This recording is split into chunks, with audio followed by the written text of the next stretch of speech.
If you happen to have grown up in the Middle Tennessee area and are of kind of an older age, if you remember the 1970s, this was the horrendous murder case where people say Nashville, Tennessee lost its innocence. A little girl delivering Girl Scout cookies in an affluent neighborhood of Nashville disappeared and was eventually found murdered. Her throat had been slit. She had been sexually molested. Marcia Trimble. It is a case that if you are my age or older, or maybe a little younger, you will remember it well. It was just a haunting, absolutely haunting situation.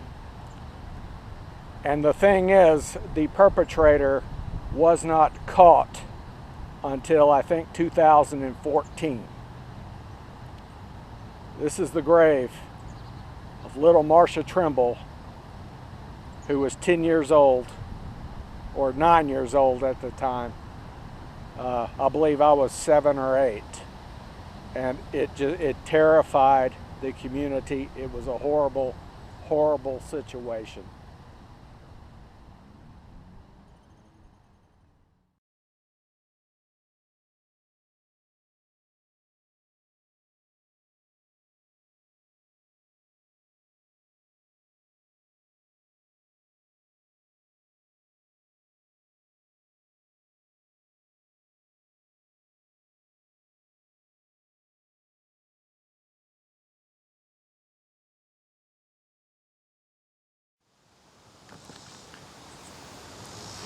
The grave of Vernon King Stevenson is an exact replica of the tomb of Napoleon Bonaparte.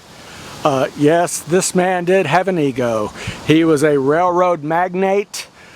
He owned the Nashville-Louisville Railroad, but during the time of the Civil War, he was the quartermaster general for the Confederate Army.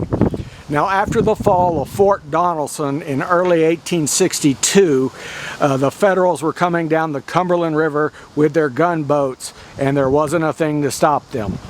And the Confederate Army, which had retreated into Nashville, decided that the best strategy would be to defend the fertile lands south of Nashville of the Duck and Elk River valleys, rather than stay and save the capital. Stevenson was in charge of getting all the supplies and foodstuffs and men out of Nashville. But turns out he was on one of the first trains to leave. And as a consequence, there were huge stores of ammunition and food and supplies which were left in Nashville, which fell into the hands of the Federal Army.